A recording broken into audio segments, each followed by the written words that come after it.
sikhumbule kuphakameni kwinanda 88.4 FM.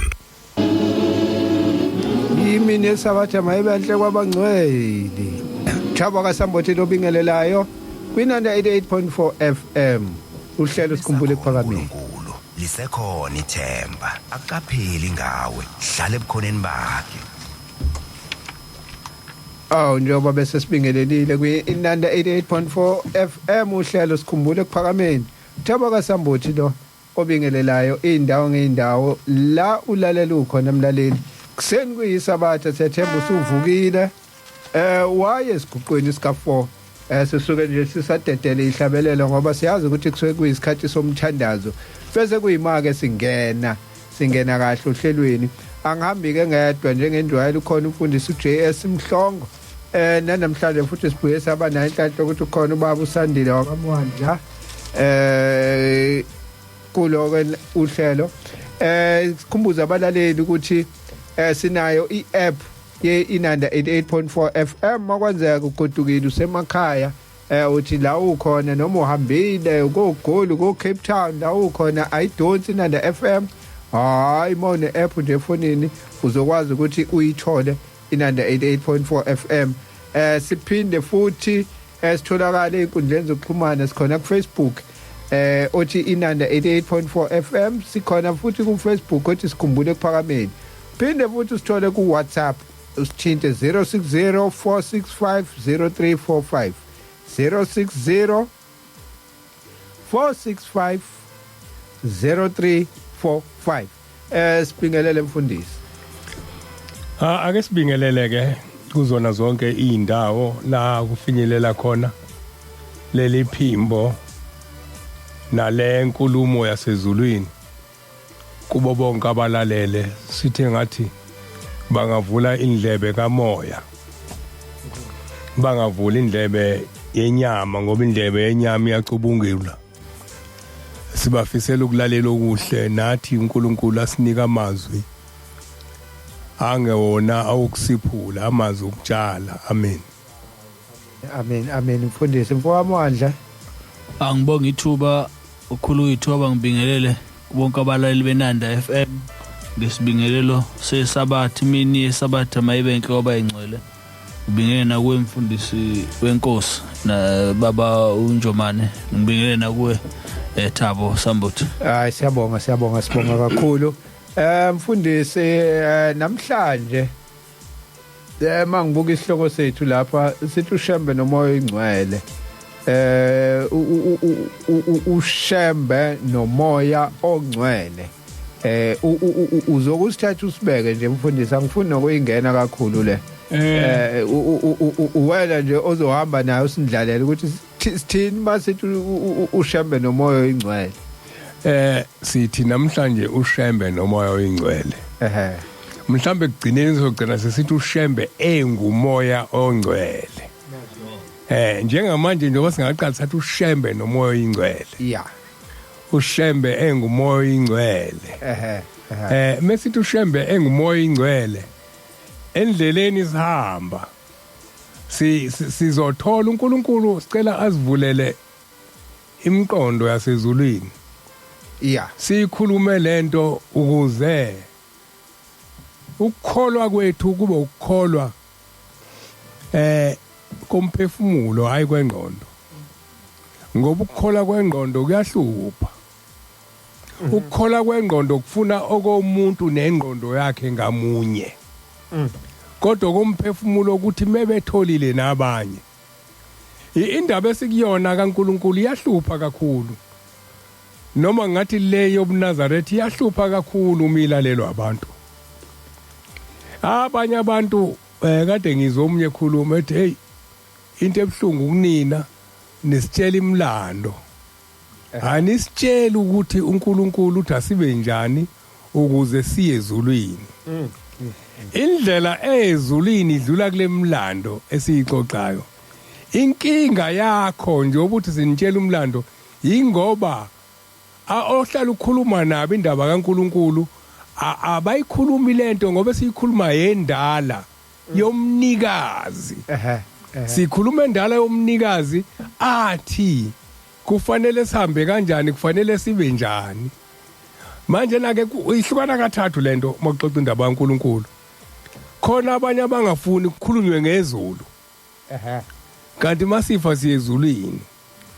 khona abanye abangafuni ukukhulunywe ngenyama ngoba bayazi ukuthi bayadlula enyameni khona abanye abangafuni ukukhulume ngomlando ngoba banendaba nawo kanti isemqoka zontathu lento kufuna sikhulume ngomuntu esenyameni ukuthi inyama yenziwa kanjani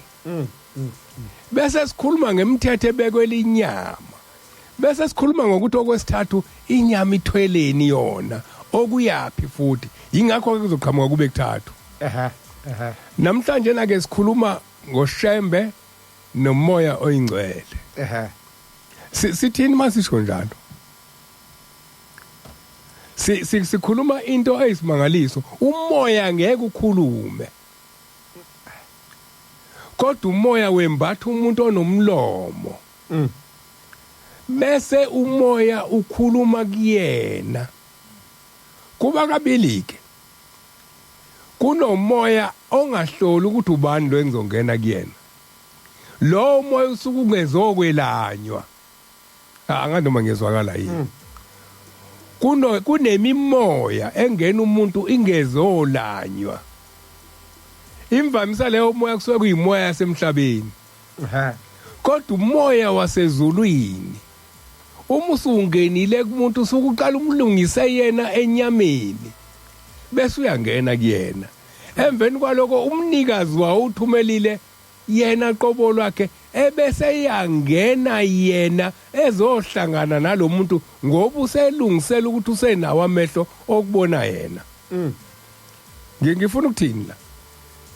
ngifuna ukuthi sikhuluma indaba kaShembe indaba kaShembe ithi engakakhuphukele entabeni inhlangakazi ukuyohlangana noNkulunkulu kodwa umoya wawusukhona maphi enyameni yakho uthathapha umoya ngoba engakafiki enyameni umoya uyahamba uya ensimini azotshalwa kuyona okuyintombi yakade kusho ukuthi kuyokwenziwani lapha entombini yakade kuyokwenziwa babelethisi benziwa ingilosi zazezulwini ziyofaka umoya kuzothi misingena ingane phakathi ibisi yakhiwa bisifaka umoya oNgcwele ukuze ithi misifike emhlabeni ithi noma ishaya ingoma kubona ukuthi akuyona ingoma yomuntu le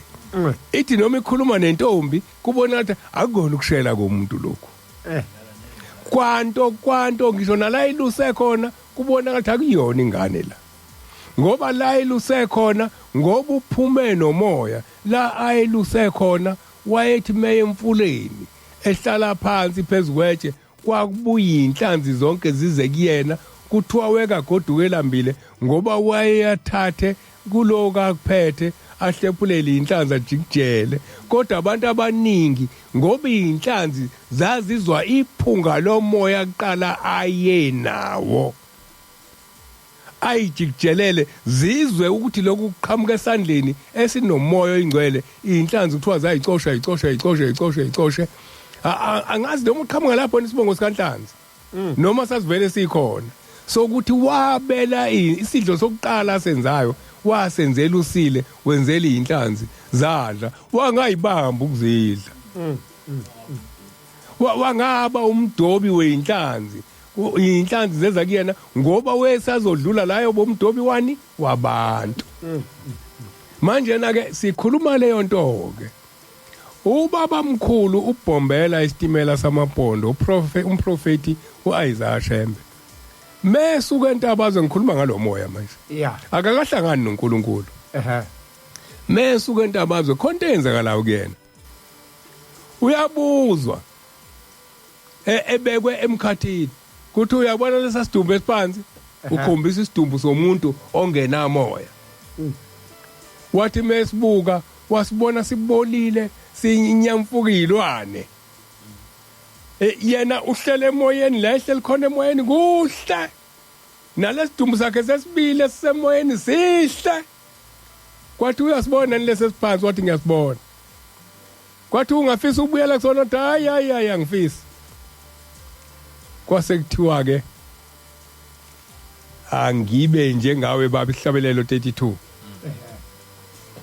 ihlabelelo 32 angibe njengawe baba ngozama ngiphelele ukuba ngibe njengawe ngezikhathi zonke ngithokoze nganeliswe kukukhonzeni ngihlanganyele nabangcwele abahleli belindile ngesikhathi ehleli phezulu esemuhle kwase kukhona abangcwele basemkhathini ayihleli nabo ehamba emkhathini engahambi ngenyama ehamba ngomoya kodwa enyameni masiqhubeka ke ihlabelelo sithi anginjengawe baba uNkulunkulu wethu ngozama nokho ngawe ukusokhela isibani sami anginjengawe baba ukunxanela kungonisile ngembese ngezikaDavida ezaqeda icala ezikaDavida ezaqeda icala kwehla uNkulunkulu uqobo lwakhe kwamembatha uqale wanomoya umoya uthi umoya uzomhlula lo bathi abafowabo faka ingubo yensimbi bathi hayi izongisinda lento mina khona into engibethe lento engibethe mina ngiyayazi mzwane ngibulala ibhele ngilidwengula ngumfana wenkomo sengahlula ile ndoda engeke angazi libulala ibhele ngizayidwengula wahamba manje na ke injalo ke indaba kaShembe uqale ukusebenza einkomeni umoya usukhona ngoba ibaby shower yakhe yenziwa ngezipho zasezulwini izipho zikamoya izipho zamandla okunqoba useyasuka ke mase suka entabazwe uyahamba mehamba useqalile khona entabazwe ushumayeza abantu akakahlangani noNkulunkulu enhlangakazi kodwa bayakhuluma usezizwi naye futhi sokukhona kwenzayo kusho ukuthi ngeindlela zithini imbongi zithi ubizo ngombiza uyamaza ambizele kona ngoba uyakwazi azokwenza ngaye ngithanda mfundisi njengoba nje uyichaza kahle eyomoya ngoba kulezi insuku imoya eminingi ziyakhumbula ihlabelelo 50 esithi emva kweminyaka eyinkulungwane kuyovela nawo Sathane hayi sikule ayilwi imoya ayilwi kulezi insuku babodwa bathi basithukela ukuthi sifunda iBhayibheli babodwa wonke umuntu uyalwa nje ukuthi nje hayi iBhayibheli lisho uthi sithukelwa lona lelo dala sesithukelwa leli ke manje ke ukuthi kuthe kusathi kusaliwa naleli elaziwa nencwadi ezu66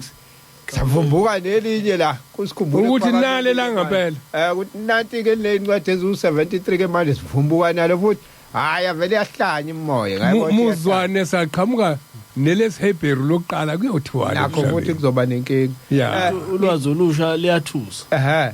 liyadida futhi ngilana mfundisi uyaphuma kuShembe uyahamba engakahambi nanka amadoda amathathu eminye imoya leyo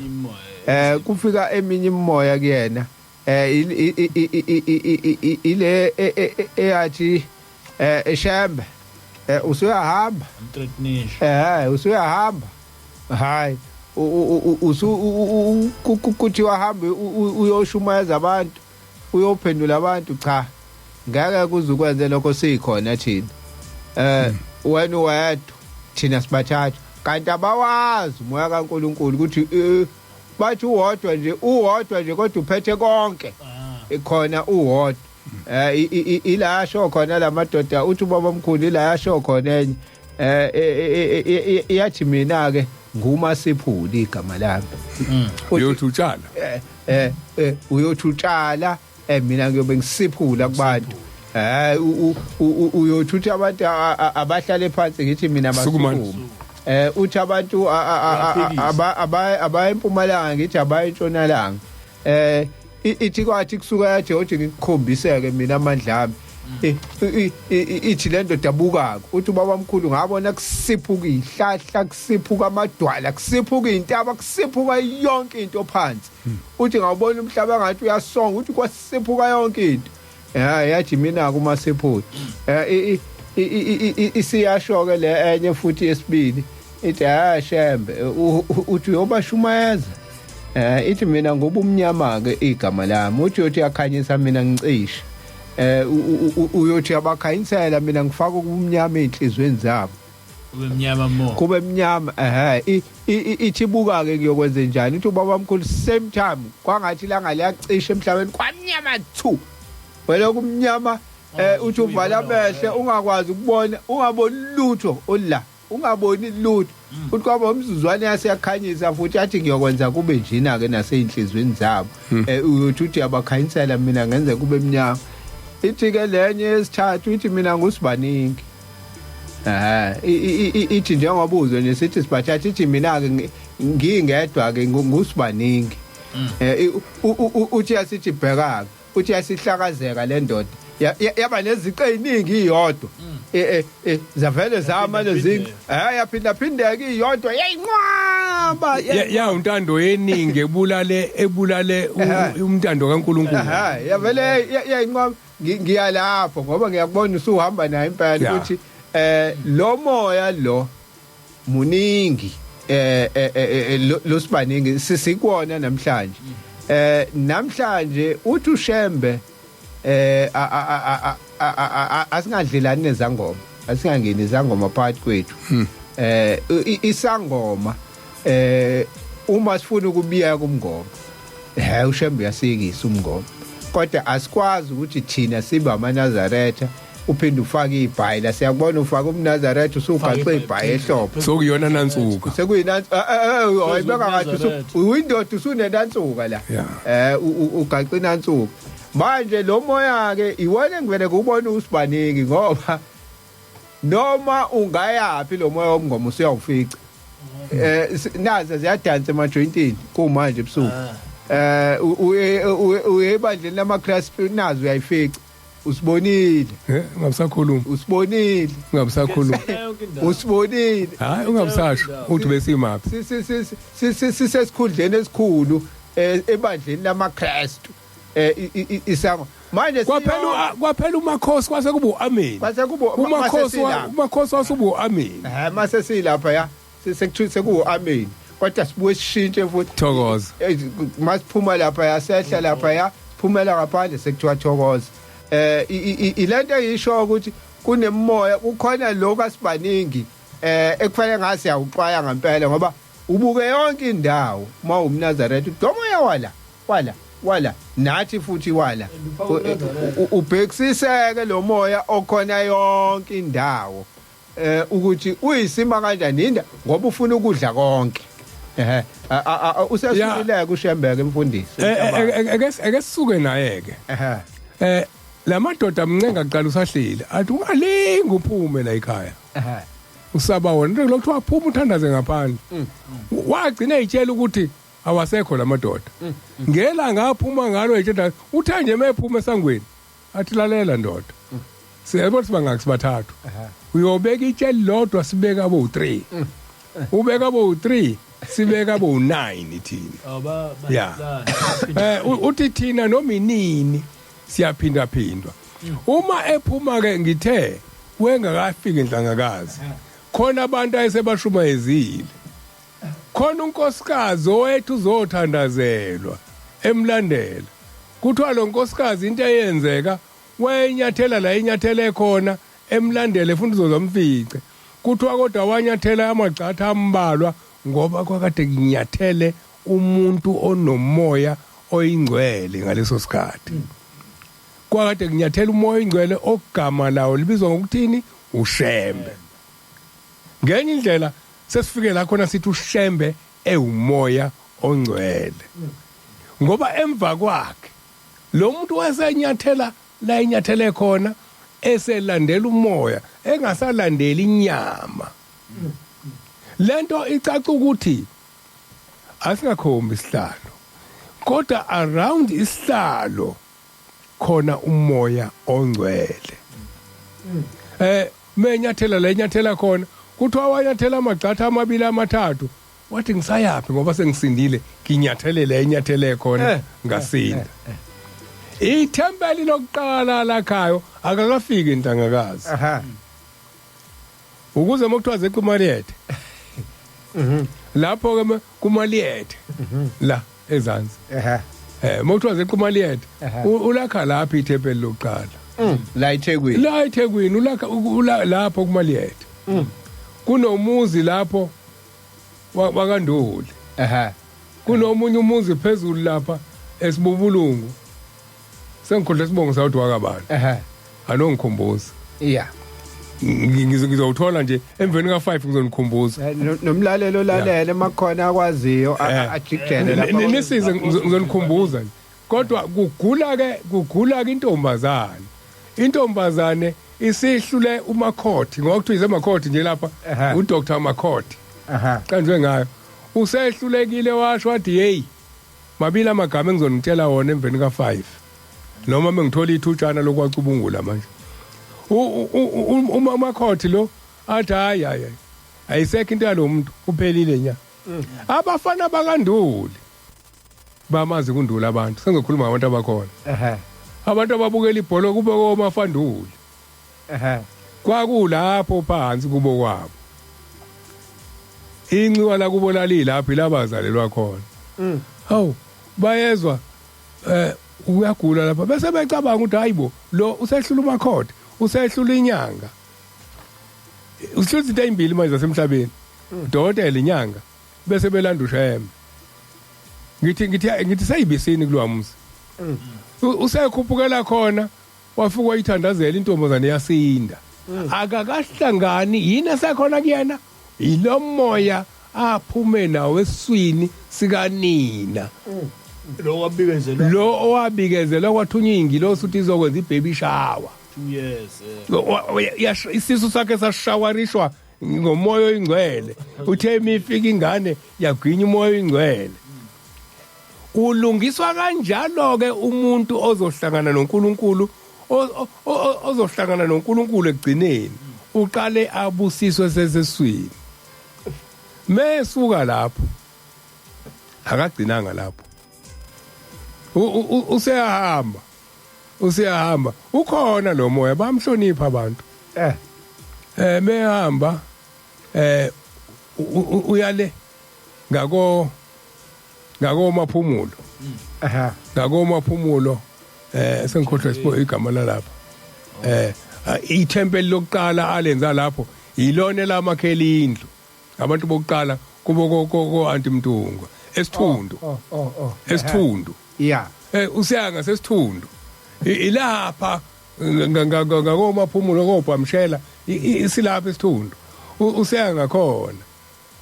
ilapho khona efike enza imangaliso nakhona ngakayi inhlangakazi waba umqhatha lo usafuna inhlangakazi la ufika kuphenduka antimtungwa nje kuphenduka bonke abantu basesithundu usebenza ngomoya ngahlangana noNkulunkulu mebezwa labantu ukuthi lo muntu usawuhlangana noNkulunkulu baleli ibandla lika lalendoda ligcine sokuwumama kamathe no khona ungena umphathi walo umathi uqhamuke kamuva African Native Baptist Church uqhamuka kamuva kumathe elasemona la imona ikhona isithundu lapha manje na ke inkinga yakhe isekutheni labantu sebebothe lo muntu uzosilahlekela okungenani ngoba uzobulala ibandla asimnike imali ngoba uthi ufuna ukugoduka iyona le mali embhajiswe endleleni bethi bayamsusa embhajiswe endleleni le usehla akakafike intangakazi mehla kabhoda ethi uyehla naligama ngakhohlwa emagama eindawo manje kancethwa cha khona igama lakhona ke impela sesikhona kancethwa igama lesigodi lesehla kusona sinyathele ngeinyawo kule inyanga ezidlule lapho sihamba kwathiwa lo muzi wawula lapha sindisa khona intombazane yokuqala ehle sitimeleni wehle sitimeleni ubalekela uNkulunkulu ilalo komkhombisa uthi ngena kulomuzi yasinda intombazane wehla mefike mewela umngeni ufika kubo kamfundisi umnqayi ufika uyagula naye uqale ngentombazane manje afike kumnqayi ufike sikhuluma ngomoya manje akahlangani noNkulunkulu akhuphuke adonsele phezulu kocibane athi meko ocibane kusho ukuthi ayibuke lentaba athi ake ngigudle ehla shone ngakotha pharmacy manje ulandeni lapho ashone ngale bese ekhuphuka futhi ayigudla ubuyele kaSangwane seqhamuka kaSangwane umuntu wasendoda uyayibona lento engiyikhuluma ukuthi le ndoda ayizama ukubaleka intaba uSangwane yayithi okungenani ngifike mhlambe selishonile noma ngifike ekseni mase ekhuphukela phezulu ilapho ke la esefika kodwa usezenzile izinto ngomoya useyohlangana nokwesibili ithanya indoda ithi uJesu mase engene emanzini eyobhabhadiswa ithi kwazwakala ezulwini ukuthi uyisa akasena ndodana wayesethi uyise ngeke ngiyehla nami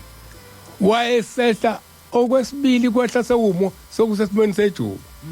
kwehla kofike kwangena kuyena wayeseba indodana kaNkulunkulu kodwa isikhathi esiningi engakabhabhadiswa naye sithothi wenza imhlolo ethempelini ena 12 years manje nekaShembe siyayizwa mase efikile entabeni usiyaqhamuka kuNkulunkulu useyamtshela ke ukuthi wena ukuze ube njengami angibe njengawe baba into esishoda kuyena ukuba njengobani ukuba njengobaba kodwa umoya kaBaba usenawo usiyawusebenzisa kodwa usefuna manje ukuba njengaye hayi njengomoya mefika uyafika bathotho siyakugcwalisela wesemgcwalisela wesemnika umoya mesemnika umoya uthi mesehla ngoba nakhona inhlangakazi esahleli simthola evakashela lapha emzini waKaNgcobo walapha phansi kwentaba kaNgcobo ngaseMantobela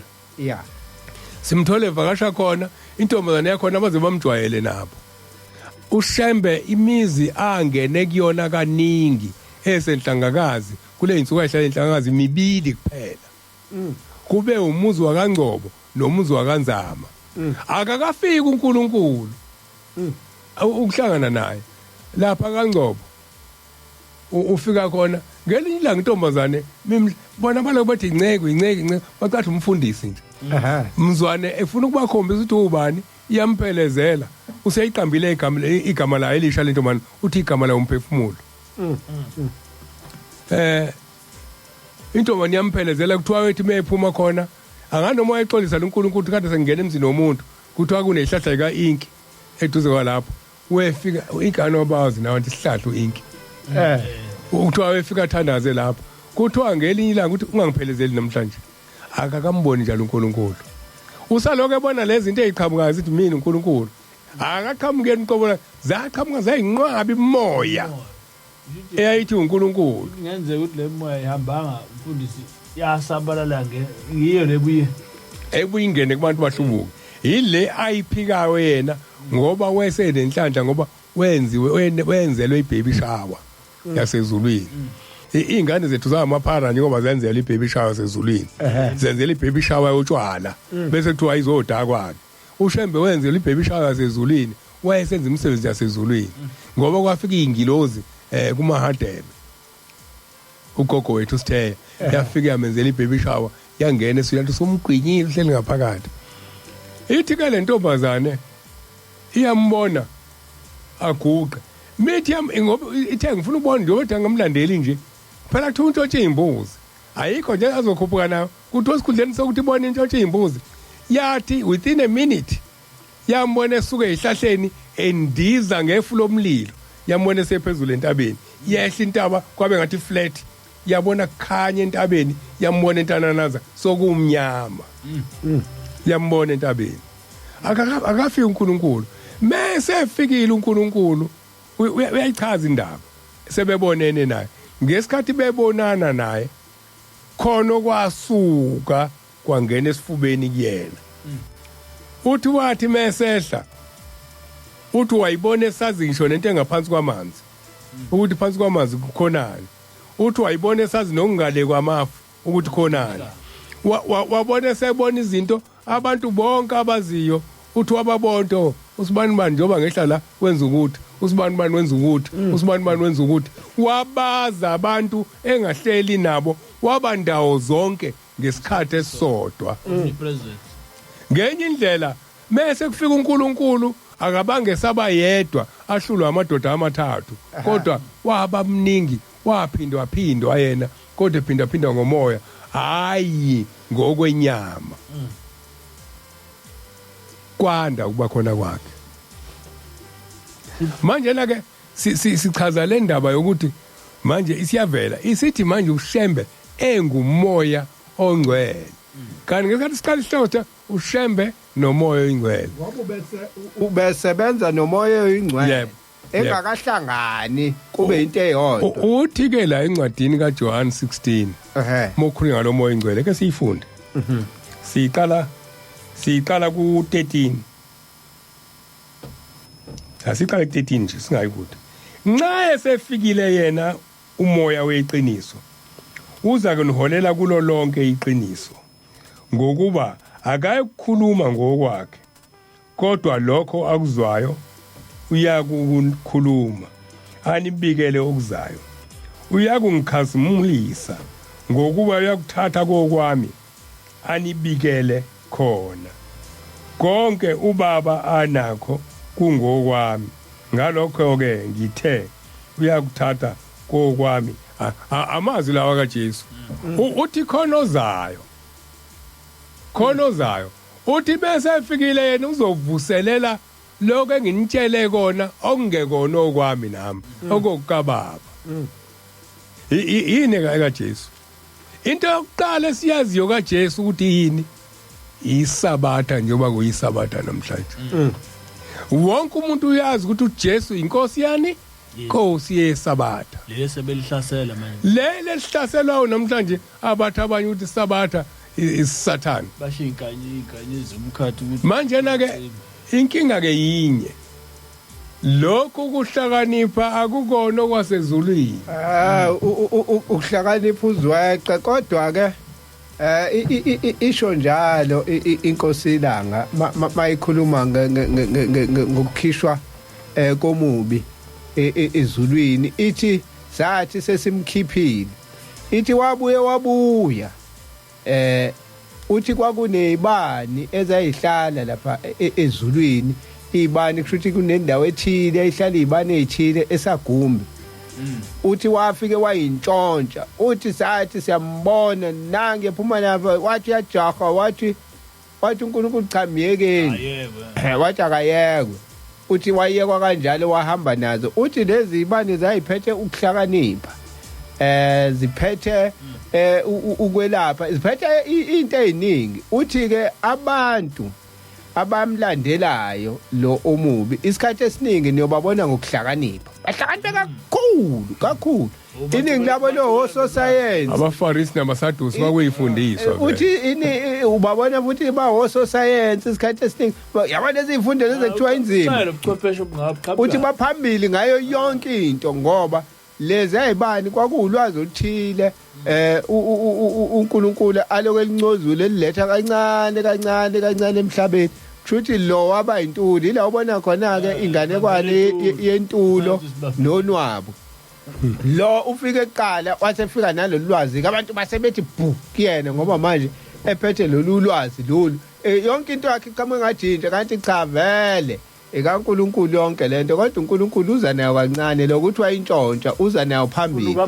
kanti akayazi plan yayo igcina kwayo ukuthi igcina kanjani uphethe lokho akuphethe ufika athi nje ikhona kubezwa kubabona ke bebhala nayo yonke into lesebegxeka yonke into ngoba bagxeka yonke into ngoba bayitshela ukuthi baphambili ngolwazi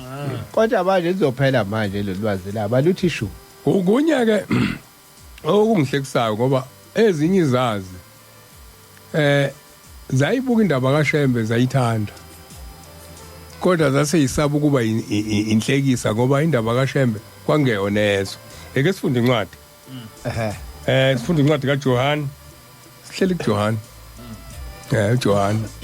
sihleli kuJohn 12:42 so sifike 45 nokho abaningi nasezikhulwini bakholwa nguye kodwa ngenxa yabafarisi abavumanga funa bakhishwe esinagogeni ithi inkosi ilanga esihambile ubabamkhulu iyafika enye indoda eyayikholwa uyena ekhona eyayibona yazi yabhala incwadi ithi njengoba ufundile nje uzokwenza lento enze uyihlo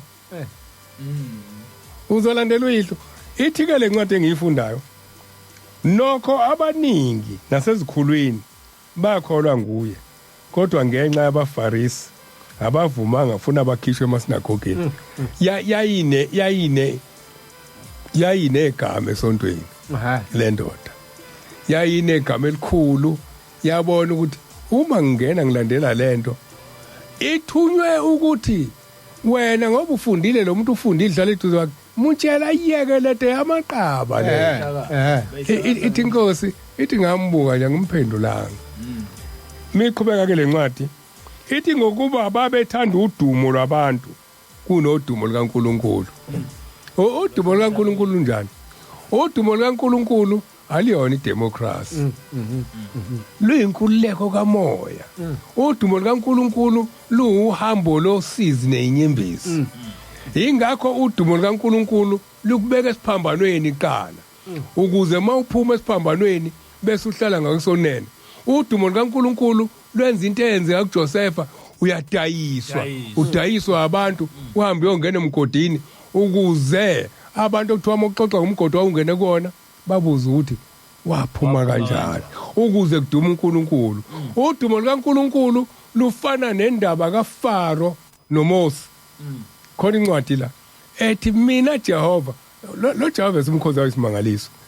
mina Jehova ngayenza lukhuni ngamabomu inhliziyo kabani kaFaro ukuze athi mesewa kubona ngathi akekho umuntu obengawiswa lo umuntu eyuyena ngoba kube wawa nje sometime baba kozothi uMose uNkulunkulu ngoba ngelinye ilanga mawusubheka abantu umwenza izinto ezinkulu uNkulunkulu nomona bavele bathi akasekho lo wasezulwini uNkulunkulu uqobo lakhe ingakho uPaul basukela umuntu kade hlasela amakhono uPaul mase lunywe inyoka ngavuvukala into encane kanje sewuNkulunkulu bathi awu lo muntu unguNkulunkulu ulunywe inyoka abasakhulumi nangokuthi yena ngelinye ilanga washawa amandla kaNkulunkulu washintsha kusho ukuthi wayishaya yena manje ngoba phela amandla kaNkulunkulu abathanda uNkulunkulu abababeka abababona ngamehlo oNkulunkulu abakhuluma nabo oNkulunkulu abazobuye babacontrole bona futhi ngokuhamba kwesikhathi inhloso yileyo inhloso yokuthi uNkulunkulu akasekho ezulwini ngoba angifuni ukukhuluma kabi ngiyakholela ekutheni umuntu uyanikwa amandla okuba uNkulunkulu amandla obuNkulunkulu kodwa kabi uNkulunkulu usuke namandla obuNkulunkulu ngoba usuke eyanikwe ubani uNkulunkulu nami nginesibongo sokuthi ngumhlongo ngani ngoba nginegazi lika baba owumhlongo uyakwazi nami mfundisi ngusamboti ezintweni zakho unginika lento ekuthiwa ipower of attorney yes kuthi mina ngizosayina nginamandla okusayina la wena kufanele ngakusayina khona wena nginamandla ezintweni zakho ngwanika wena ingakho ke manje umuntu omele ilento esho isinto lento esho isizulu-ke uthi umbeki wenkosi akabusi nayo iyahlupha lento ukuthi masithi make sathi wena uyibekile ugcina ukuthi ingaqhoshi phela yabekwa yimina ingaqhoshi into enkulu-ke ileyo kakhulu into edala abantu uma usemhlabeni ake ngibeke into edala abantu bakhuphulele phezulu abantu abakubekile uma sebethi uNkulunkulu basuke befuna ukuthatha iposition yakho lo inikwe uNkulunkulu wena bese bekubeka phezulu wena bese bethi kubantu ningabe nisabuka kuyena uNkulunkulu bukani kuthina badlala iposition yakho wena bakuqhatha nomlilo wena nje megxekwa kuphose kuwena manje bakuqhatha nomlilo bona bahleli la uthi uNkulunkulu akusondelwa kuyena uma usondela kuyena dlula kuthina kuqala awunobani nina akusaphenduleki kodwa sebethe lapho uNkulunkulu mubabuza ukuthi lamandla anawo kanti akawanikiwe noNkulunkulu nina yini edala nisondele ngoba nani niyafana nathi kushuthi abasafani ningxenye yebandla nani nase lesivimba manje ukuthi sisondele sibona isimangaliso thina sisibonile isimangaliso sibonile umuntu oqhamuka ezulwini ehamba phakathi kwabantu sibona umuntu wasezulwini ehleli nezingane zimkakile zimthinte zidonsa imjiva ngoba wayengekho umuntu ovimba izingane la vumelana abantwana bezekini simbonile ehamba ngeinyawo ngikhuluma ngolanga phuma sikothe nabalothawu liyabahangula ehamba ngeinyawo esuka ngaphakathi eParade la ngaphakathi elukhuzini ekuphakameni esuka endlini yakhe endlini emhlophe ewela umgwaqo edlula kaBhekuzulu eyowela iJudiya uya kaNtethe babe ihluphekela uyazi yohlala phezukwane iyohlala phezulu kwesuitcase lelo kokuthiwa iportmende abantu abalazi iportmende kwakhiwa ngeplango umuntu oyewakha kakhulu sikhuleka kakhulu uMahlangu ifinish lapha kulomgwaqo wabhikho indoda okuthiwa uMahlangu lapha eyakha amaportmende ahlale phezukwalo ithenye indoda ngamfice ephuza itiye ngenkomishi yakantethe umuntu uyabuka kaNtethe ubaba ubengene la uyathi ifuku uma ubuka wena uyazi ukuthi yini emidala ngene lapha ingoba uNkulunkulu wabantu uhambela abantu abekho abanye ababe babo uNkulunkulu kubantu unika uNkulunkulu ingakho ubhombela ngithi wehamba emzini yabantu lapha kaNgcobo kanzama wefika yagayela umcaba egayela uMantuli adle umqalo lo luhambo okuyena owamunca lomoya entombini yakaHadela kodwa thina abantu sigcine sesithi cha ngeke kulunge ngeke kulunge senzela ukuthi namhlanje khona abantu abafundisi nje osubakhuleka lizoguqe phansi mfundisi sengibuka iwashi lethu la sekuyihora lesihlanu sesothi ukuthi sithi nje ukugwinya manje bese siphinde siyabuya ke sizabuya sengikhumbule sengicosha nalamagama ebengiwakhohliwe sizoqhubeka nayo indaba yethu 98.4 FM uThabo kaSambuthi uhlelo sikhumbule kuphakameni njalo ngo4 kuya 6 ekseni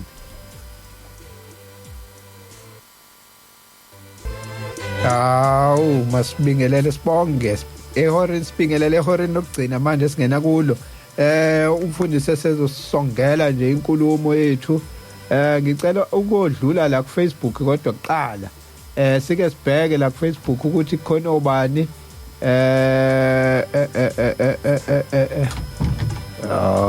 nanku Facebook wami wavele wenza kancane hayi mfundisi asubone ngo 1:30 uFacebook no WhatsApp ngicela uqhubeke nayo indaba ake siqhubeke ngicela ngayiqedile incwadi ebengiyifunda ngiyifunde incwadi khona uJesu wamemeza wathi okholwa yimi kakholwa yimi kepha ngongithumileyo nansi indaba Jesu uthi khona ongithumileyo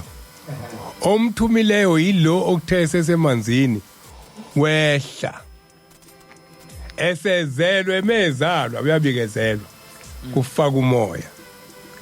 mekhula kusebenza umoya mase fika esikhathini sokuqala ukusebenza kwehlo omthumileyo uzongena kuye ngoba umoya uwodwa wawungeke wanelise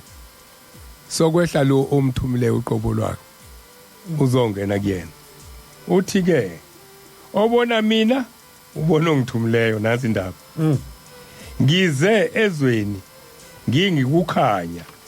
ukuba yilo nalo okholwa yimi angahlali ebumnyameni. Khona into ekade ichazwa Samboti uthi omunye uthe umnyameni. Uthe ubumnyama. Uthe ubumnyama yena. Mase efikile uzoqeda ubumnyama ophelile ubumnyama ebusweni bomhlaba usho njalo uShembe. No Jesu uthi the same thing. Uthi ngize emhlabeni ngizoqeda ubumnyama. Obehla nale ndoda egama layo ubani? Iwumnyama. Ubona mina ubona ngithumileyo ngize ezweni ngokukhanya ukuba yilona lo okholwa yimi angahlali ebumnyameni. Uma umuntu ezwa amazwi ami engawalondi lowo angimahluleli mina ngokuba ngizanga ukuba ngahlulele izwe kepha ukuba ngisindise izwe. Ukuba ngisindise izwe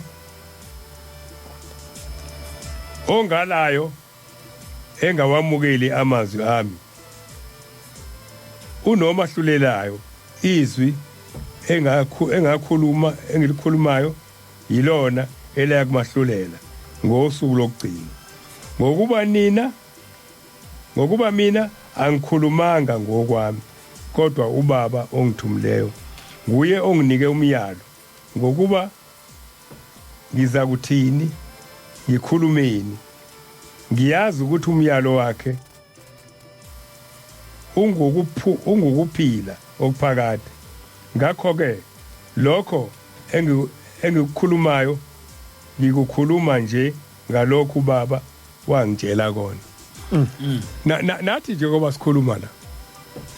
sikhumbuzana izinto zasekuphakameni ezokuphila okuphakade. Asikhuluma izinto zethu sikhuluma izinto zasekuphakameni ezokuphila okuphakade. Ngelinye ilanga kufika indoda iqhamuka eAmerica University kodwa yokuzalwa la University bafundisa itheology. Ngithi yona ephethe eminyangweni wa theology yenza i-religious and culture khona.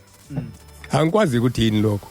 kodwa wathi wenza lokho ngikhumbula amagama angitshela wona. Angibange ngisambuza ukuthi yini yona leyo kodwa wathi wenza lokho. Uzokwenza i-research wayesefika sisebenza naye kakhulu. Angazi ke noma kwakuphapha yini kimi ngisebenzile kakhulu nalabantu bama research bathi abanye ungahamba ubatshela yonke into bese ngibatshela abayithi lalelani ngibe nenhlanhla. Indoda yangikhulisayo uDlomo yathi yangibalela izinto abangakhonjiswa zona abantu. Yathi wathi ubaba ungabakhombisa ukuthi nokuthi angibasondezi kwabasondeza lapho. Nokukhuluma kwami ngiyakwazi la kuphela khona. Uthi ke ubhala imibuzo ngithi imibuzo yakhe yayihlangene eyamashumi amabili nento. Kodwa engikukhumbulayo uthi umbuzo wena uqale nini ukwazi ukuthi uShembe kubiza inkosi ehlele esihlalweni ngaleso sikhathi. Ufuna iphendule lo mbuzo. Umbuzo engabuzo. Omunye umbuzo uthi uShembe unaso yini isono. Angazi ukuthi abantu babezothini. Ngikhumbula ukuthi ngathi mangiyiveza lembuzo kubafundisi wabathi ungayisi imibuzo enkosini ingadlulanga kuthini. Ngase ngiyidlulisa kubona. Yaqala inkathazo. Ubani onamandla okubuza inkosi ukuthi naso nisono. I-researcher le. Research. Ngithe engikusho kuyena mefika. Ngithi ngifuna ukuthi mesiphendulile inkosi yonke lento. Uyinike igama elisha. Ngoba njengama kuthiwa vele kuthi umfundisi uShembe. Ebengafani nabafundisi. Ngicela uyinike igama elisha uma wanelisiwe impendulo zayo. Ngoba lembuzo yakho awuzoyibuzela mahali imibuzo emkhulu kanje. Mase ufika euniversity la uyakhona fika ninike okuyifanele ngokuphendula lembuzo. Yavuma le ndoda. Yathi kulungile hayi ngizakwenza lokho. Indaba isisuke kulabe ngihleli nabo. Bathi hayi ayisuswe lembuzo kanti ngephutha sengihambisile vele incwadi enembuzo iyafika basho mumba iyafika inkosi ithi thathani lani nabafana nikuphendule lokho okunye okuqondene nani nebandla kodwa lokho okuqondene nami kuzophendulwa yimina impendulo ke angazi noma ikhona lento ngicathi ikhona uma uzothenga incwadi ethi Shembe Christ and Ancestors yeah ikhona le lento ngikhuluma ngayo uthenge incwadi ethi Shembe Christ and Ancestors ngicabanga ukuthi ngizobuya naye yami ngesonto elizayo mangiye eGoli nginayo Shembe Christ and Ancestors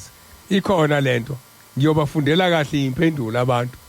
ukuthi lo mbuzo wawuphendula wathi lo wathi uthi ke lo Shembe wayibuzwa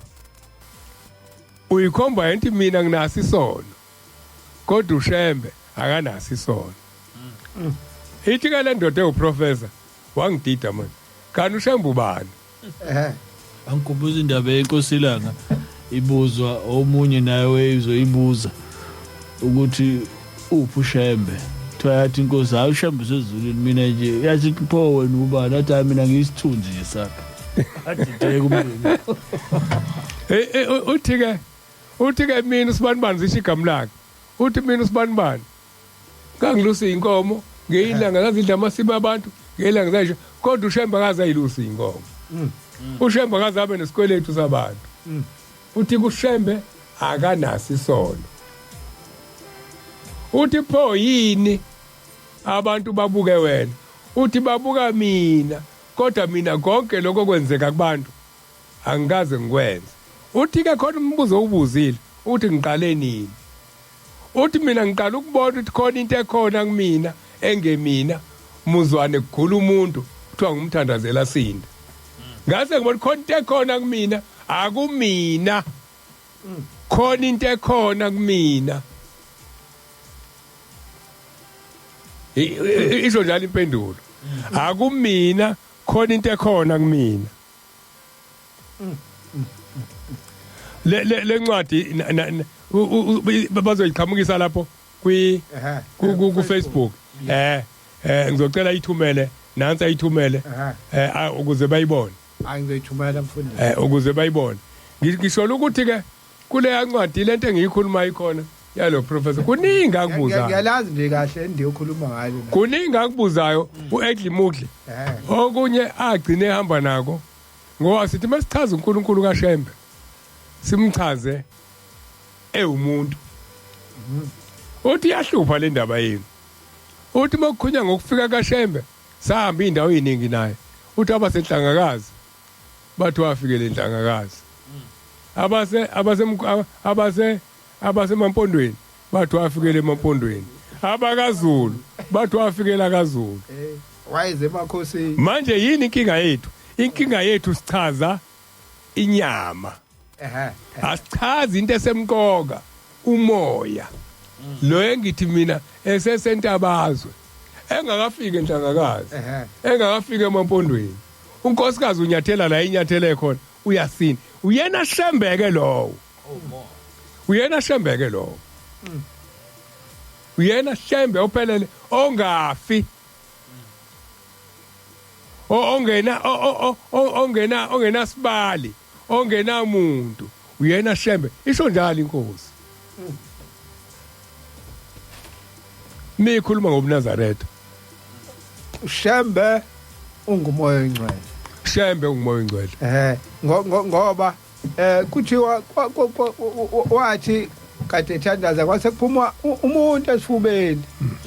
ofana naye wathi wena uShembe ngoba kuwena kuhlala mina Shembe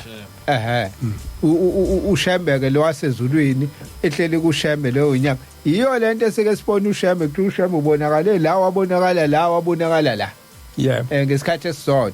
so sekubonakala sithi sihleli nenyama thina kanti uShembe usehambile uyokwenza umsebenzi kwenye indawo thina sihleli nenyama ilento athi thina boShembe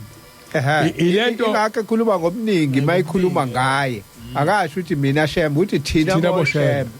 ilento edala ukuthi kunendoda uJabulani Zulu uyayishaya insimbi wengakaza eSwazini ngokwenyama kodwa le ndoda welusa naye eSwazini uShembe umfundisi uHlophe ngimbonile lo mfundisi uHlophe okhuluma ngiyamazi mina welusa naye emluseli inkomo wamtshela zonke izinto engatshelwa osesihlalweni ngaleso sikhathi waqhamuka esenyameni yokuqala yena kodwa mase efika la usezwe indaba yalo lakhehla elalimlusela elalihamba nabafana ababili uyayizwa manje na ke sizokhomba kanjani phambi kwethu sikhombe siqiniseke yena ophambi kwethu ebethi angiyena uShembe mina mfundisi ngixwayisa amaNazaretha la semancane kakhulukazi intsha ingambi yakho nalento lezi ihlakaniphe ezifikile manje ezithi ifundile ezikutshela indaba zako Kemet nako bakutshela iresearch masikhuluma uShembe akakhuluma iresearch lezi ihlakaniphe ezikhona njengamanje eziningi asikho nesisodwa sithi mina ngithunywe uNkulunkulu bakhuluma ngoNkulunkulu kodwa akekho ukuthi kubona yena uthunyiwe okuchaza ukuthi ihlakaniphi zasemhlabeni ihlakaniphi zama research bayazi abantu abalalela uAsilungiseni ngamasonto izinto engikhulume ngazo lezi kakhulu kodwa ke abaningi ngibona hayi bayadideka ingoba nami mase kufike ze research nami ngiresearchile ngiyami indlela so sihambe nabo kodwa ngiyazi la bezofike baphele khona uma bakhuluma iresearch ngiyafisa abantu beresearch abahlaniphile boyithola inamba ke bebheke uMasakhane Ngcangcatha ngithi uyichief editor kwixhosa news eTV uMasakhane Ngcangcatha bambuza ukuthi ikupha ekuphika wakuvuma kanjani ukuphendula ngikhuluma ngesifundiswa la abaxoxele yena ukuthi ungena kanjani la wengaphelele ngoba wayazi research kuphela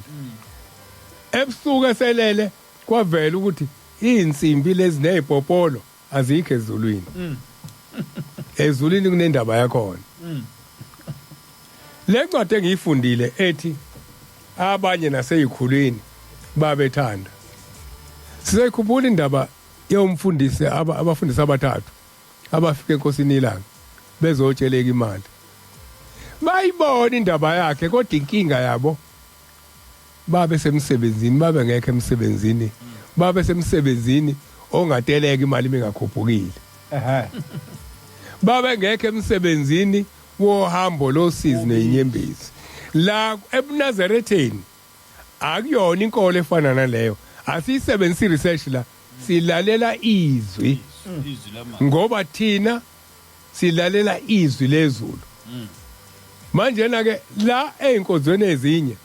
bangasiphikisa abaqede kodwa sisuke thina ekutheni silalela izwi labantu silalela izwi thina akukho nje sikulalelayo ungenza iresearch ungenza konke okunye kodwa izwi ngoba lafika nokuphelela izwi thina ngathi ngigcina ukugula kwaku 2004 ngagula kakhulu kwaze kwathiwa lapha kase clinic bathi ngine TB banginika amaphilisi eTB cishe ngawadla inyanga eyodwa ngashiya phansi futhi ngicile shiya phansi lento ngixabane nonesi onesi bafuna ufike ngesikhathi sabo eclinic bebesebenza kutshethe ubovuka ekseni angivuki mina ekseni kutshethe ngiyasebenza phela mina ivuka ngikamlungu yabo makufanele ngilandele amaphilisi fanele ngicele ngeqe ngize la sagcina sixabana ke nonesi engangilanda ke namaphilisi ngawaduba ngase kwalandela ka A ngawaduba ngathi mina wadle wena lamaphilisi uthi kumina hey uyawayaka amaphilisi izobuya iTB izothi mayibuya iTB ngathi mina ngabe yafa kowena leyo TB ngawayeka lapha hayi ke ngithe ngihlele ekhaya ngelinye ilanga yabo ngihleli nje kusofa ngikhuluma lento kaShembe njalo kwakade kufika insizwa nje zasekuphakameni kade izongibona zase ngiyiphelezela zahamba mangibuya ngase ngifike ngihlala nje kusofa thema ngihlali semini mina ayake ngafika lobuthongo athi lelelele yabona ubuthongo buthi lala manje ngasukuma sengibambelela ngeindonga ngekameleni ngafeke ngalala ngazithi nje ginqe empetheni ngithe mayithi ngilala ngibhekisa ikhanda ngasemnyango kwavele kwaqhamuka umuntu ephethe itray lo muntu kodwa ungena uyashesha lo muntu wathi uyibhodlela ngikwazi ukuthi bathini hologram yini ngikwazi ukubuka ngale kwakhe ngathi uyibhodlela kodwa ngiyambona umuntu uphethe itray wangena la esifubeni kumina kwayisikhashana waphuma ambona futhi phuma naleli tray kade liphethe kwakuphila kwami amaphilisi ngiwadubile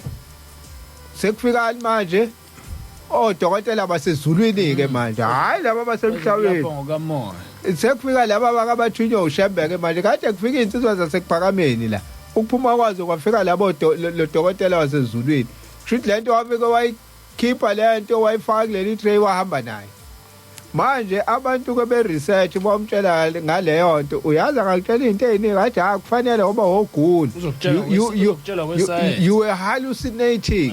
uyabona mama uma ugula yenzeka lento psychologically akutshela yonke into uthi uyamtshela umuntu uthi hey mina ngibona ukuthi athi hayi awukubonanga awu ngikubonile uthi akikubonanga imfundo ke lo ibuyikwenza isilimo yiwo lokho dokotela begcina ukuthi umuntu noma esinda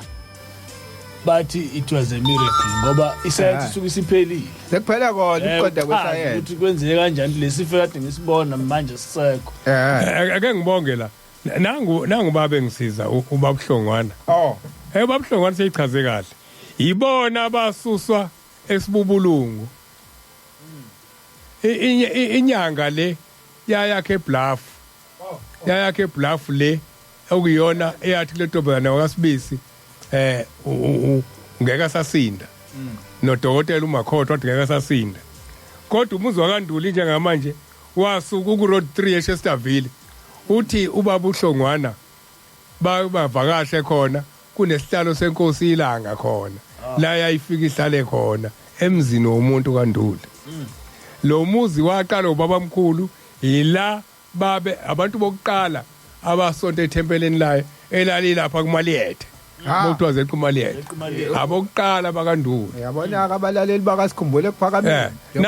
na babephendula manje lapha ngasenhla ngibona enye insizwa futhi enye insizwa nansi enye insizwa yakathusi nayo ikhuluma into efanayo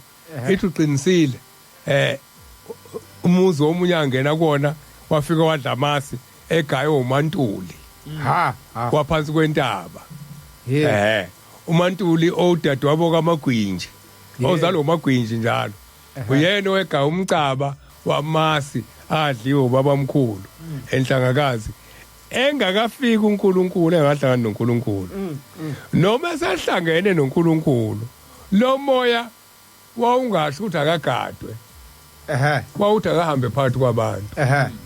yiwona lo moya okwazi kwashwena uNkulunkulu ngoba phela labantu bakaMathe esikhuluma ngabo babe ngasafuna ahambe ngoba manje ayengasekho amandla lensizwa eyaqala ibandla likaMathe iyona yakhuluma ngoShembe oqala khohle igama layo ukuthi ivalekile lento kaSambothe engayithumela kuyona kodwa iyona lensizwa okuyona yakhalela ibandla bengithi khona uzongikhumbuza kokwabalalele ingakho inkosi ngelinye ilanga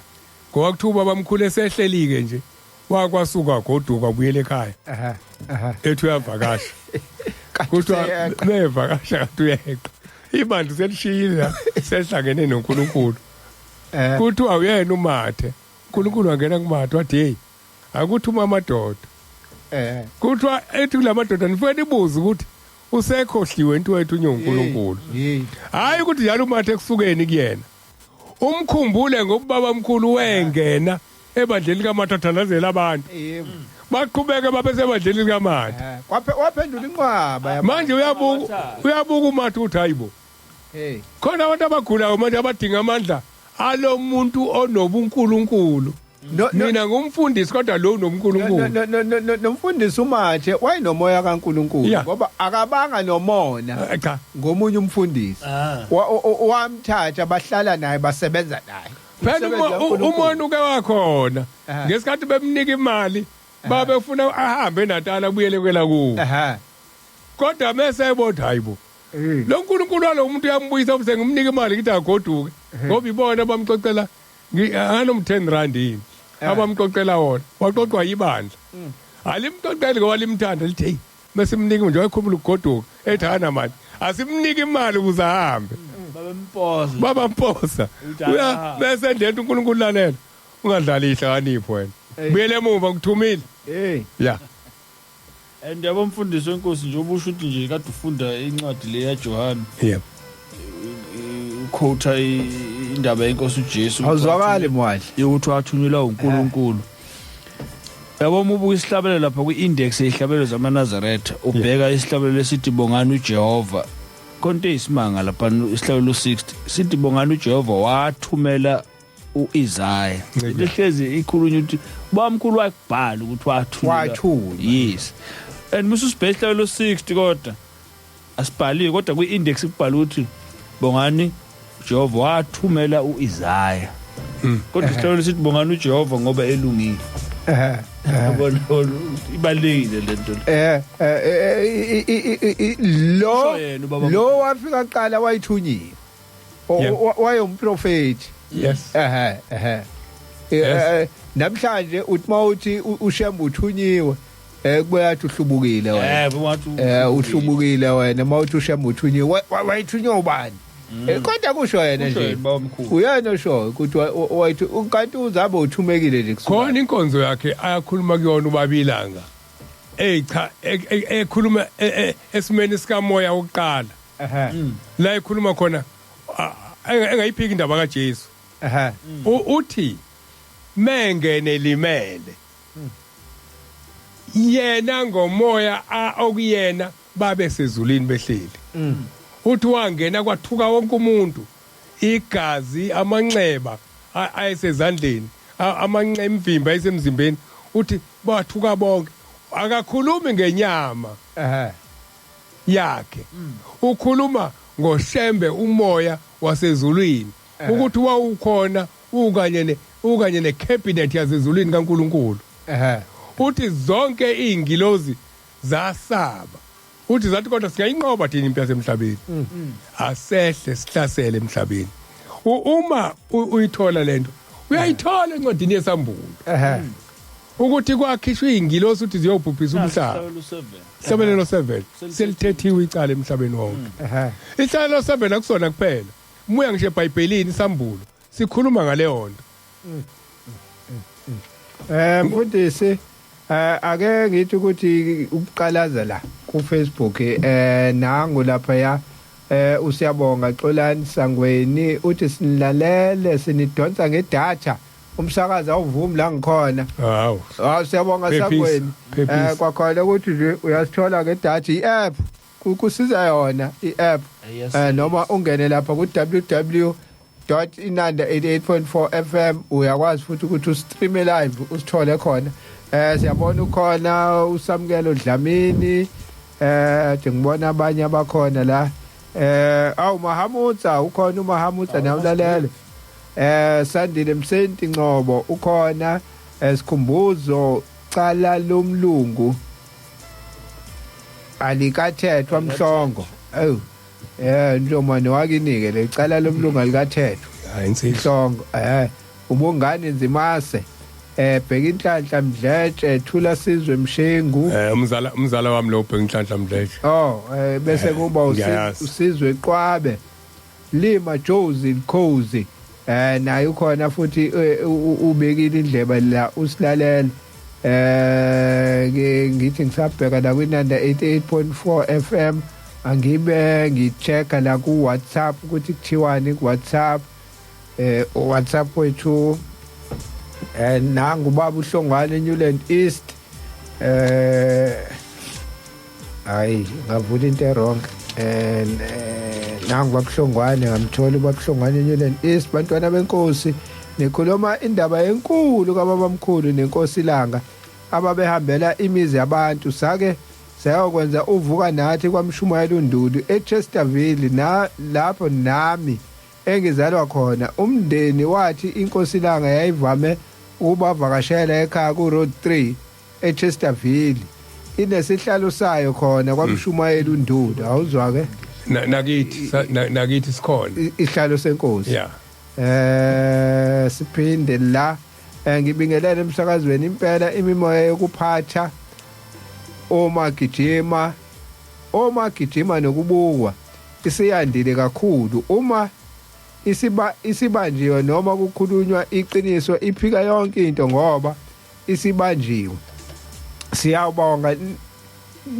niubambile lo moya okade utanasa ngokungayikho uyabona manje uyathuthumela from Wanda Hlophe Hlophe usebuyile uHlophe uHlophe lapha kaSanti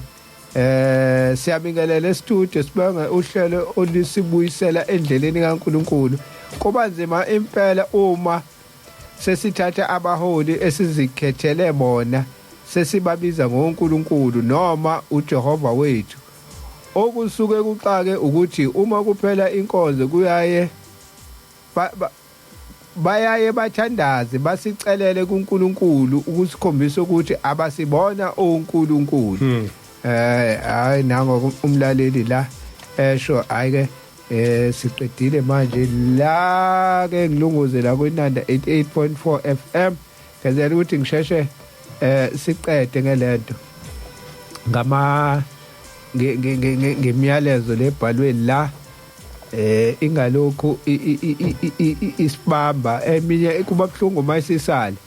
esethi umlalela mina ningifundanga ubone ukuthi we kanti masiyishaya nje siyisheshisa kuseyimanje hayi mase siphuma nathi sesishawa isikhathi siphume kahle singashiyi singafundanga sesekwinanda 88.4 FM nange uMenomkhize uthi ameni uMenomkhize sibone futhi Sandile Msenti Ngcobo iminenhle yesabatha ameni nginilalela ngikwanyuse ePortasini siyabonga ngolwazi kuningi sikufundayo kuleli uhlelo wasePortasini la kwabanjwa khona ubaba omkhulu esehamba sethi ubuyele entabazo owakhona ke lo uSandile Ngcobo uhlala endaweni enomlando lindo kuhle Mfuyo Mgenge uthi ameni Nonhle Ncimbo ameni Buthabo ngila eChesterville ameni Nonhle umzamo usigwaqapuleni usigwaqapuleni losihlale naye ngo4 losihlale naye ngo4 usigwaqapuleni ngimbonile mhlambe noKenon ubehleli naye isigwaqapuleni hayi angiyazi le ndoda mina hayi yona nenanda hayi ngeke ubahlukanise nenanda FM hayi ngeke ubahlukanise imini yesabatha kwabaNgcwele ngilalele ngila ezinga estate kodwa ekhaya kusenibede emaphepheteni kwesenkosi uGwala siyabonga sigwaca umzamo usigwaqapuleni lo lo kaGwala ilapha athi mewele sesuke ePortasini kunesihlahla afika aphumula kusona lapho efike sehle esitimeleni phansi lapha ungakafika Mbeje angazi kuthiwa yini iTemple iThokozana kodwa leso sihlahla wafike wawela umfula esebonane nabaka umfundisi umfundisi lo nasonkodwa sibonga kephi koCwanza ngaphesheya kwalapho nje iTemple lapho ilapho ubaba omkhulu afike wahlala khona wakhuphukela enkosini yakacibane wehla washona phansi basendleleni hamba kuyona lapho umpilo Ntsele baba kaQhawe uthi sindawonye kube ubonga Mlamuli Dr Thekwane Sipiye uthi awe ma second hayi ushaye ezinyeke usotobe la hayi sesikhathulile la makhona okusalile ngabe kusale ngephutha mfundisi sisemzuzwini yokugcina manje kusele imizuzu eyamashumi amabili nanye 21 minutes to 6 o'clock nanda 88.4 FM sikhumbule kuphakameni inamba ka WhatsApp 060 4650345 060 4650345 singaqhubeka siyabonga ke sibonga kakhulu ubufakazi obukhona isihloko sanamhlanje besithi uShembe noMoya oNgcwele endleleni sihamba kwase kuthiwa uShembe nguMoya oNgcwele yeah kwagcwala lokho sikhuluma leyo ndaba ke namhlanje kaShembe nguMoya oNgcwele lo muzwa kaNgcobo engikhulume ngawo ikamthukuswa ikamthukuswa la angena khona kwagcina kukhona uMangcobo owagcina endela khona kaShembe imanga ke kaShembe iningi umuza angene kona uyayenza imlingo nje yakhe ithi indoda yakhona lapha phansi kwaMantobela umkhulu wakhona usigezeke ngenzetha abamaziyo babuze ithi le ndoda wathi uShembe bese elethele inkomo ezolobola wathi le inkomo engiyilethela ekhaya anoyinakelela kungenzeki ukuthi zife zonke noma sokusele yodwa noyicecamezela ngoba imbewu yazo yasezulwini uthi ke kwenzeka isimanga uthi base bephuma bakhe imizi yabo benomfowabo oyothisha eMantobela uthi bakhe imizi yabo uthi zafike zabhuphe zabe inkomo ezingelona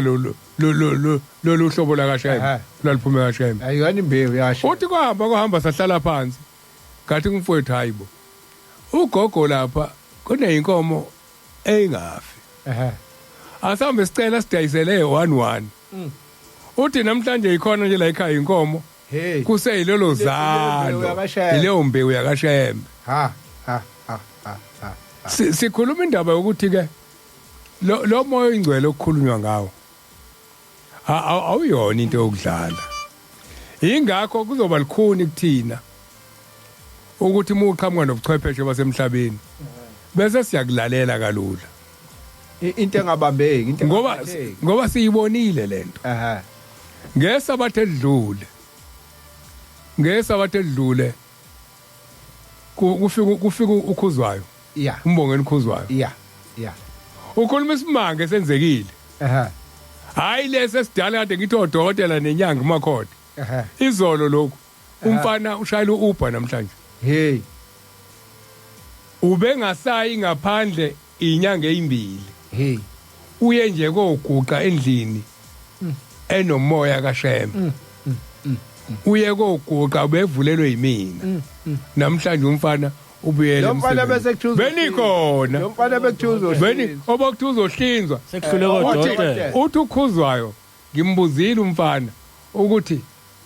manje mfana ke ukuyikhethela uzofela esandleni sikaShembe noma uza kodokotela umfana omncane kabi ingane encane kabi yathi ingane cha baba mina ngizofela esandleni sikaShembe ngoba kuzongisizana ukuhlinzwa noma ngihlinzwa ngifa ngizofika ngine inkebekebe zeyilonda la ngiyakhona cha mokuthi uShembe ungibiza ngalokufa namhlanje ubuyele emotweni uyashaya kwenzeke sami engaduba amaphilisi owathumela abasezulwini odokotela uShembe nakuye umfana ufike waguqa lapha wabathumela abasezulwini uthi ke wafika kwamqaqa ukhuluma isingaba imanga ngesabatha siyesahleka uthi umfana ukwasuza namhlanje bengasasuzi nokusuza indaba kaNkulunkulu kuphela inyanga ungayi toilet odokotela abajayi ngeke angakhohlwa yilento umkhwekazi womfowethu uzale ngo1912 uMangubane hlinzwa selishozi mesixoxa naye uthi mina ukuze ngifike la Mkhonyana uzale ngo1912 kade ngilo ngisho ngithi ukhona uthi ngize ngifike la mina sahamba noyise kamphathe sitha uMakhafula ngubani ozalo Siphamba ngoba bazalo Siphamba naye lomkhwekazi omne wethu uSiphamba ke ile yandoda ensuze eyayigadi ijele igadi ubaba omkhulu eboshiwe uyena uSiphamba lo bazalwa yileyo ndoda ke uthi ke ubaba wangithumela ukuthi ngihambe noMakhafula uyise kamphathe sitha uthi ngangiphethwe yilokufa okuthiwa yini ukhuvete uthi wafika uthi ngangibona umzimba wonke kwakuyilento kwakuvuvatha ngalesikhathi uthi ngafika uthi lo muntu wangithandazela uthi ngangiyintombazanyana encane uthi ngafika lo muntu wangithandazela ngasinda uthi ngathi mangisinda uthi ngafika ngathi kubaba sengiyayikhetha inkosi sengizosonta kulela bandla uthi angibake ngisadedela ngabambelela kuMakhafula uyise kamphathe sitha sasonta kuleli bandla ihambile ke intombi endala umkhokheli umkhokheli wakasitha ihambile kuthanda 1912 uhamba ngo2022 uhambile ke emhlabeni wasiza wayikhumbula leyo ndaba mfundisi bese siphume abantu baningi abangazi ukuthi umkhokheli omdala wakakhathi wasethempelini eliphethe umshumayeli ukhathi ongasekho naye ithempeli ngicauthi la eThekwini lokuqala lenyanga yezulu yafika lapha ngaphesheya kasi yalikhoma emva kwasedube yathi abantu bala abangabe besakhuphuka izalwazi igugile emva kwasedube yathi seyigugile izalwazi akube yithempeli lapha la beka lelo thempeli ngiyakhumbula ukuthi kubekwa kalo la ke laxoshwa abantu ufuna ukwakhiwa ipark athathwa amatshe wakhumbula indaba enkulu yamatshe alandwe ebusuku wakhumbula indaba yamatshe umshumayeli umbatha abayazi alandwe ebusuku abuyiselwa njengoba likhona la thempeli amatshe ayihlabelele ayisexoshiwe la amatshe abuyiselwa la amatshe la kulela thempeli umkhokheli wakhona ke lo uMangubane wakashozi uhambile emhlabeni uhambe izolo ebusuku izolo ebusuku izoba bangifondela ebusuku kuzosa kube izolo ukuthi uhambe ngolesine uhambe ngolesine uhambile ke umkhokheli uMangubane bonke abantu abake baba sethempelini kaSi ngithi angibazisa ukuthi umkhokheli omdala owabona uBhombela owazala ngo1912 owathi into uBhombela wasinda uhambile emhlabeni eseneminyaka e110 hayi sikhulile ngiyacabanga ukuthi uyafihlwa kusasa cishe ukuthi uyafihlwa kusasa noma engakezwe emndenini kodwa ngiyacabanga ukuthi kuzoshiwo khona manje ukuthi ufihlwa nini ababeka indlebe kodwa ababeka indlebe abantu baxhumane nehlobo bangabathinta abakamkhokhelo khona bathinte nombani omunye kaSi yes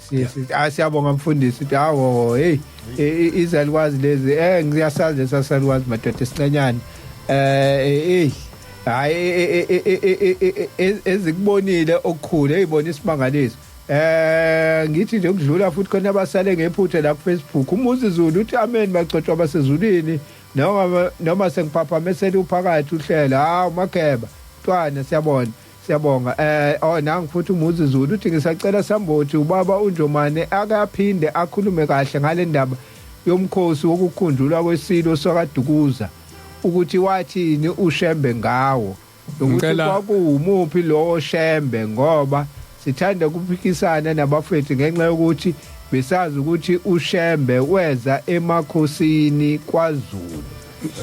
angazi noma ngasho wena ukuthi akalalele komunye umuzi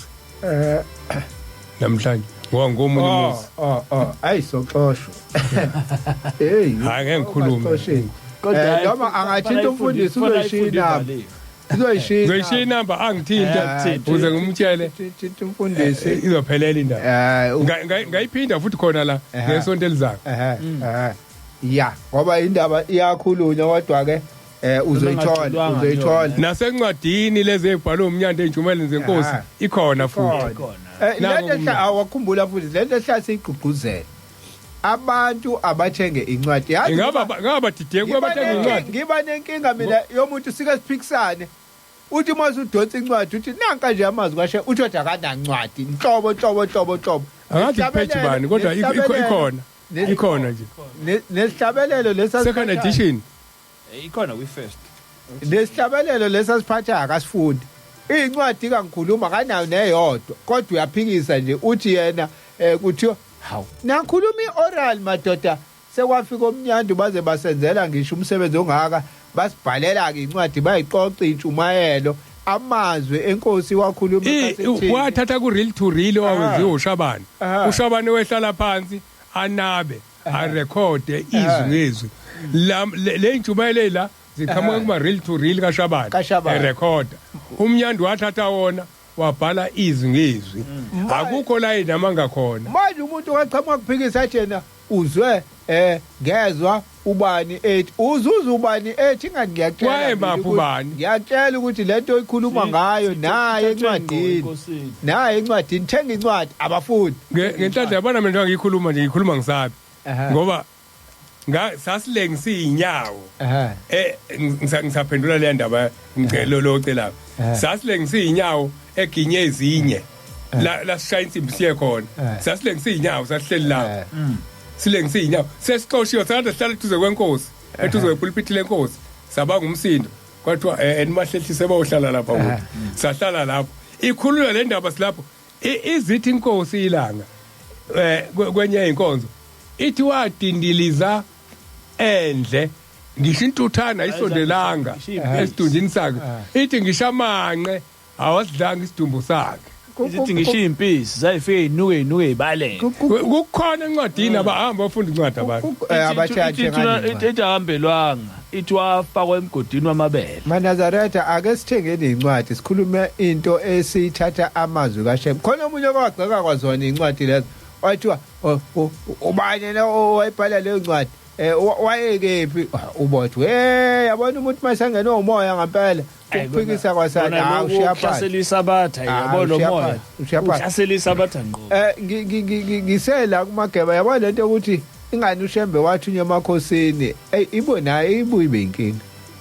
asenza njani amakhosi mayesefika kona amakhosi mefika kona afike akhohliswa abamhlophe sasihleli enyokeni sihleli nondunankulu wesilo umncwanga engixoxela indaba yaselinda silinda ingonyama usuku kwako lesine April ka1994 kuzovotwa angithi wakhona inkulumo eziningi safika ngalelo langa isilo singekho sisepitoli thina sithunywa inyanga yezulu ithi hambisani izwe engonyameni uthi uNkulunkulu uShembe uselethe izwe layo ngangikhona ilapho khona ingonyama yafike yangiphuca khona ifoto elinomshado ka Auntie Zondi ozalwa ubaba omkhulu Bombele angiphindanga ngilithole lelo foto lathathwa isilo ngikhuluma ngithi angikhona uyangixoxela uthi amakhosi awamvumanga uShembe umuzi waselinda kwazanywa kaningi wazi washiswa umuzi waselinda kanti igama elithi linda because lilikhulu kabi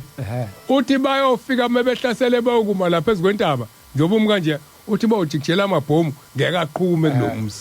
yes mfundisi ngiyathanda mawuyithinta leyo ngoba ibe ngathi nje wayengezile phela kuko wonke umuntu wayeze emakhosini nje uShembe abantu bese befuna umbuzo lo usuphendula ukuthi avuma yini ayikusho uthi amanye emjaha ngemkhono uthi sambothi mehlabelela eyakithi elangeni yamqosha azwaqhamuka ivunizitha ngomathonsi wayamukela mathonsi kwase kusevunizitha uthi ubaba omkhulu nayo intaba ngaphesheya kwelokhuzana enkodini gamlayo mzwane ke bethi bazombopha bathi wayigijima ayokhwela phezulu athi zinde intaba ziya kanonguma ziye zangisithe kuphakame leli khahla wayigijima phezulu kuthiwa baze bayibuza wafithi kanti kuza amaphoyisa azombopha setsheliwe ezulwini wayeseqamba igama athi lalela Zulu lalela bantu bengiphethe ngezwele thu siyazizi zivungama sivungama njengenyosi sishiza inyoni sisha amahlokohloko avungamela ithi mingadingana ngase sizwa ngomnyanza kandabuko kuthiwa mase ehamba njengoba sizwa ngomnyanza kandabuko wahlangana naye kuyena okade eyoqoqa ababezombopha uhlangana naye kusayihambela wazolala kaThabethe eFrayed la khona Hlabelelo 183 yebo weze emakhosini kodwa wazwawulala koThabethe uma amakhosi emphika ke abantu bemamukela baba wazuzani Thabethe hey uThabethe uyena kuphela hey owehlala esihlalweni nenkosi ungcwatshwa kanjani uThabethe uyena kuphela okathi mase ingcwatshwa kwathiwa akakhelwe indlu ngaphakathi Gitsima abantu abayazi leyo ukuthi kunomfundisi kuleli bandla owayehlala esihlalweni okutheme shona ngisho unkosikazi wakhe wanikwa kwathi umfundisikazi uNkathabethe wayengumfundisi ya manje yonke leyo nto iqhamuke kutheni njalo amakhosi afike angakwamukela yes la kwathunywa khona iphoyisa kwaze kwashona ilanga libona amankonyane eqanqule elinda la jabulisa amankonyane kwaze kwashona ilanga othunywa ngakusasa athi siphule izithungu zotshani kunethe imvula inethe elinda kuphela wahluleka ukushisa umzi weze emakhosini avuma yini nami bayacatha uzothatha ubukhosi bawo kwasho njalo phela kwathiwa uyabona ngoba manje namanje asalungisa izinto ezazenziwa okhokho bawo yebo asabhajiwe asalungisa lezo zinto ngicatha kunomhlangano wekulawa kithi kule kokudlule ulengiswa leyo nto ukuthi inkosi yakithi yenza ukuthi kuyamxosha wamukelwa inkosi yakaMathonsi ukuze kuthiwe ivunizitha ngoba uyisitha senkosi wasivuna uMathonsi hey mfundisi asibonge siyasonga manje siyasonga kukho kunye okusalayo emwandla angifuni kube umfundisi uyibeke kahle indaba nawe sambuthi mina bese nginanela nje hayi no kodwa ke abantu abathenga incwadi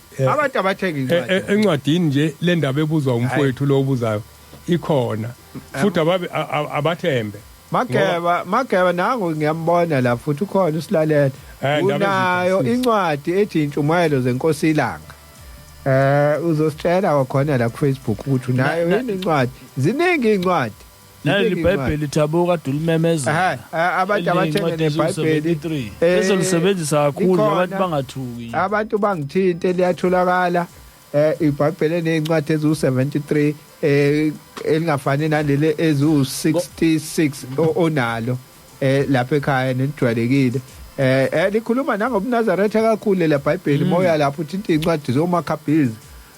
ikhuluma ngomthandazo wesabata lele uzoyibuza ukuthi uShembe wayethatha phi lento le Bhayibheli nje mawumnazaretha impela lihle na ku WhatsApp futhi isabatha elihle bangcwele siyabonga ngezithumayele ezikhulisayo inkosi inibusise amen okhulumayo Thandeka from Emlazi Sabelweni Temple hawo amen mam Thandeka lapha esabelweni amen mfoka Sambothi ngicela ukubuza benginikela kakhulu ngicela umsebenzi ngase ngiwuthola kodwa ke lo msebenzi ngathi uyisinengiso kuJehova ngoba senza amapizza anengulube angazi noma akusoneni isinengiso lokho uyinazaretha mfundisi ubuza mina kodwa ubuza wena mfundisi uthiwa nje amapizza angifuni ukwahlulela kodwa akazi noma ngoba kusekhaya yini umnethu kwavula i-restaurant lapha ku-Victoria Embankment kwakuthi uma kuzokwenziwa ingulube ngangayithinti ngoba kwakuba especially ngangayithinti futhi kwakuyisekhaya kwakuyisekhaya angazi kahle ziningi izinto ezizenzayo masiqashiwe yiningi izinto ezizenzayo bakhona ochef emahhotela yabona emahhotela nje baba amanazaretha abayithinti ingulube akaze kushiwo lutho akufuneka sikhulume ngomthetho uShembe angakazi asinike wona mhlambe ke ngiyazi khona abantu abaphaphile uzothi hayi uShembe wathi musu umuntu wayemapi cha angeke simkhohlise ngicabanga ukuthi khona oshef kodwa mina kwakuyisekhaya ngamtshela umnethu athi mnewethu le special sakho njalo angizoba bikho ngoba ngangigula manje ngayithinta hayi meka nje yanuka ngangigula ngikade akakhululeke nje kuphela meziza ahlambuluke hey kuna voice note la i4 minutes ngeke salunga isikhathi asavumi iphuzile ukungena wo mfundisi ngicela sivalelise ake sivaleliseke abafuna ukungithinta inamba ethi 060 61 31515 060 61 31515 inkosi yomsa inibusise isabathe lihle uNkulunkulu asigcine kuze kube elizayo amen umwandla ngibonga ithuba inkosi yomsa ithele umusa phezukwethu sonke sibe nesabathi libusekile amen thaba kaSambothi inkosi mayivuma kusasa sikhona asilungiseni 6 to 9 ntambama mayivumile futhi umdali wezulu nomhlaba ngesabathe ezayo sobe sindawonye futhi la sithi sikhumbule kuphakameni uNkulunkulu anibusise